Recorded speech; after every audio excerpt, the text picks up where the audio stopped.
Hello, Aquarius, Sun, Moon, Rising, and Venus signs. Kumusta kayo? Sana po ay nasa mabuti kayong kalagayan. Welcome back po sa Star Tarot. Kung bago kayo dito, welcome din po kayo. Please subscribe, like, share my videos, and leave me a comment po kung nakaresonate kayo. Thank you. So, tingnan natin kung ano mga mensahe ninyo. We have 8 of Spring. Aquarius. This is a fast-moving energy, no? So, mabilisan ang mga pangyayari, mabilisan ang galaw ng mga bagay-bagay sa buhay ninyo. There are wonderful opportunities din na dadating, no? At maaaring hindi lang ito iisa, no? O pwedeng sama-sama sila, sabay-sabay silang lalapit, no? Sa'yo, kung ano man ang mga opportunities na ito. So, this is really beautiful kasi talagang blessed kayo kasi parang full force, no? Full force yung mga blessings na papalapit sa inyo. Kailangan lang din na maging ready kayo for anything kasi kung ano man ang bagay or ano man ang mga sitwasyon na ito na papasok or dadating, po pwedeng mag-require ito sa inyo na gumalaw kayo agad, tignan ninyo agad, asikasuhin ninyo agad, no? So, you may need to take action right away. You may need to take action agad-agad pagdating ng sitwasyon na ito. Okay? So, good luck sa'yo. So, what else? We have King of Summer. Okay?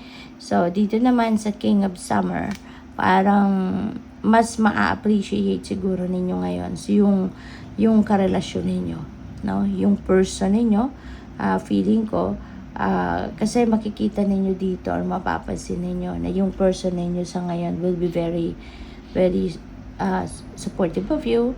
Your person is going to be very, tawag dito, aside from being supportive, nandiyan siya talaga, no, willing to be by your side, willing to do anything and everything then, no, para sa'yo, no, yung talagang magpapakita siya ng concern sa'yo, pagmamahal sa'yo, diba, magiging compassionate din siya, yung ganon.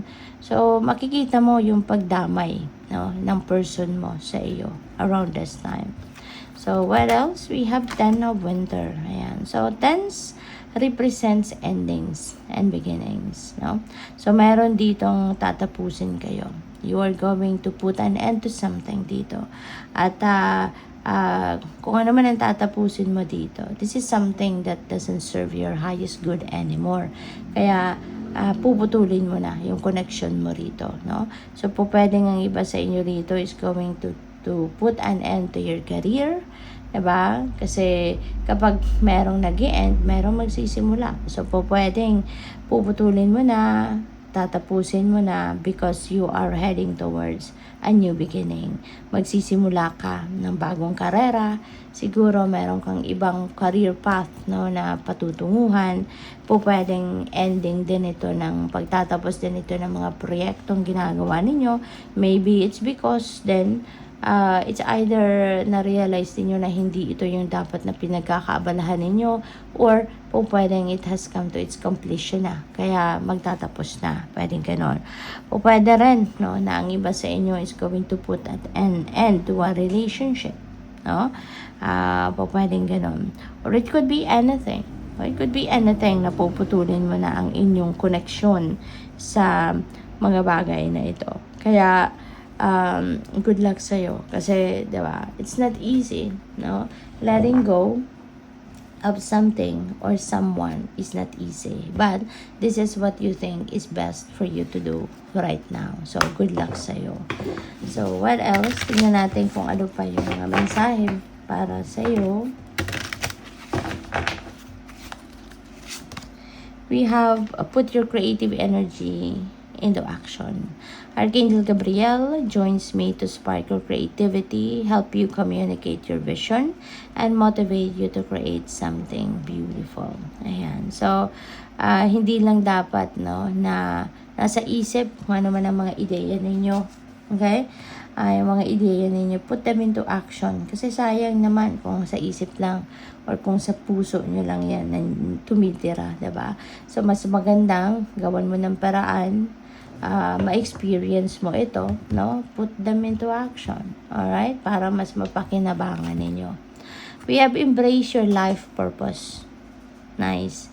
I am guiding you toward your divine life purpose. Whatever makes your heart joyful is what you're meant to be doing. Ayan. So, this is really beautiful.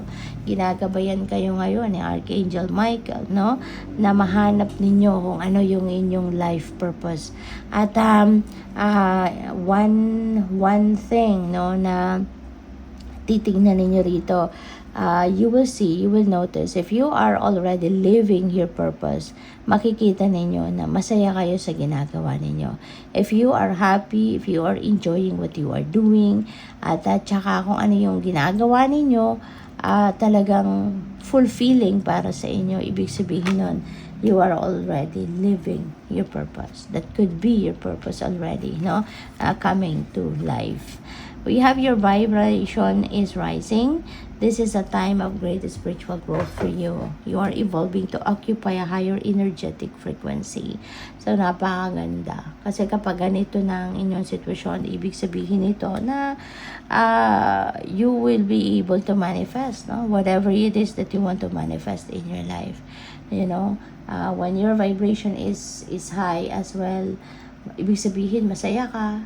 Diba? Masaya ka sa buhay, masaya ka sa mga ginagawa mo, exciting ang mga ginagawa mo, mga bagay na nangyari sa paligid mo, kaya pati energy field mo, talagang positibo, no? Yung kumakapit ng energy. Yung ganon. Kaya, congrats sa iyo dyan. So, tignan natin kung ano pa mga mensahe para sa iyo.